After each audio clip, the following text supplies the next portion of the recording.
Hi, everyone. We wanted to thank you so much for attending our session to talk about something that we in the Office of Career and Residency Advising are super excited about launching, which is our peer advising program. So, the peer advising program is something that I hope will be the start of a beautiful tradition here at UCR School of Medicine. And we're really excited to share with you more. And we wanted to thank, you, Joyce and Leonidas for um, spearheading this program, for getting this program off the ground and running, and really, like I said, building this tradition to support your classmates here at the School of Medicine. So what this is it's our MS3 to MS1 peer advising initiative.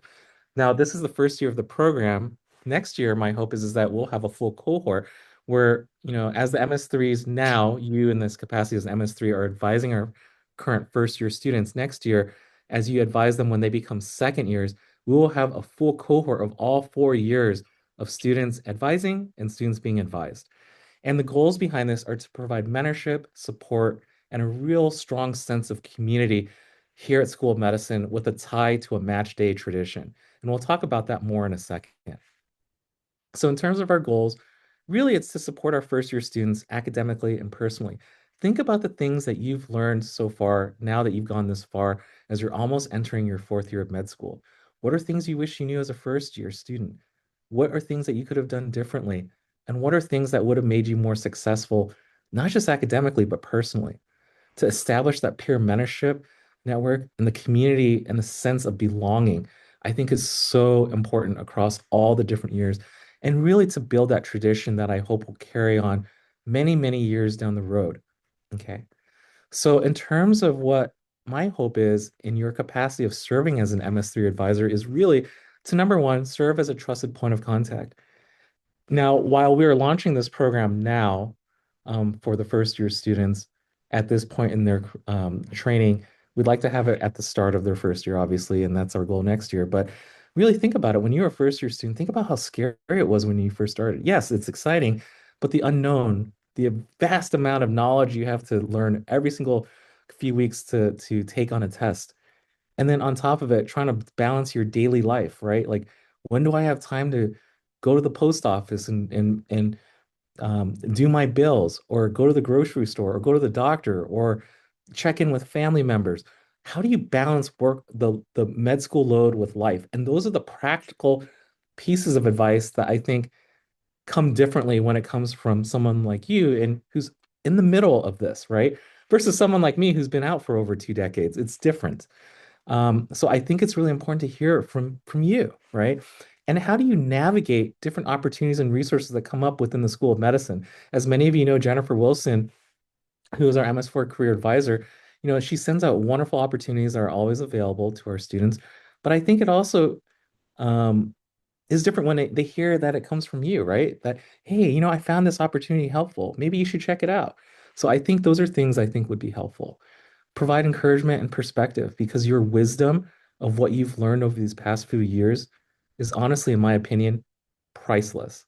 And they need to hear it from you because they can learn from your experiences and ultimately grow, right? And be successful from that.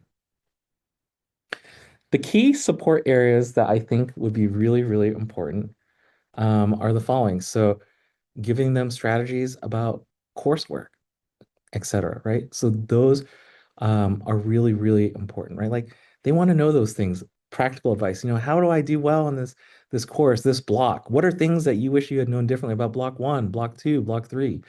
And managing stress and maintaining their wellness. When do they find time to exercise? What worked for you? What didn't work for you? Professional development opportunities and preparing next year, in my opinion, this will come up more is as they are second years. Think about it as a second year around this time. You're studying for step one, but then you have the big overarching clinical phase of your career left, right? And how do they get ready for that? What do you mentally wish you had known leading up to those few months up to T2, C2? Those are things that I hope that you can share your wisdom with them. So in terms of practical expectations, my hope is that in your capacity as an MS3, you will be the one who initiates the contact with your assigned MS1 students. My hope is that you'll maintain regular check-ins with them at least once in each half of the year. If we had started earlier, it would have been in November, but in this case, I'd like for you to check in with them by the end of April, if that's possible. Be approachable and supportive And ultimately, just so that the students know that they have someone that they can talk to, right? That you're there to listen to them if it comes up. And again, my goal is that, you are not their only source of advice, right? That's what Student Affairs and the Office of Student Affairs is here to do. So please direct students to the resources we have here, such as Wellness, Navina Rai, or Career Advising and Student Affairs with Darnell, Darnell Sai, Jennifer Wilson, or me. If you ever are in doubt, just refer them to us, or have them contact us. We are always here to help. And actually, that's Darnell's motto, happy to help. So, and then program traditions for this year that I think are really exciting is that my hope is that the peer matches will be coming out for match day the same day as the fourth years who are in the match. We'll find out where their residency placements are. But for us, we will find out for the third years, they will find you will find out who your first year assignments are.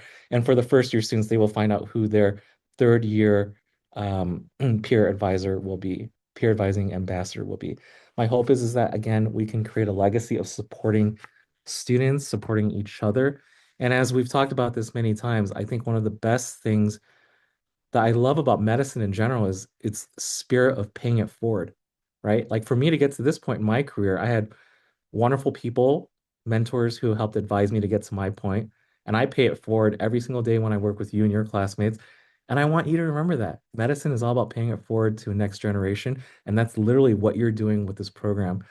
And on behalf of the School of Medicine, we are so proud of each and every one of you to help us really start this tradition and build upon this rich legacy that we have here at the School of Medicine to really, really train outstanding physicians and students and classmates who care not just about their patients in the Inland Empire and our community here, but care about each other. And I'm very honored to be able to work with all of you. Thank you so much.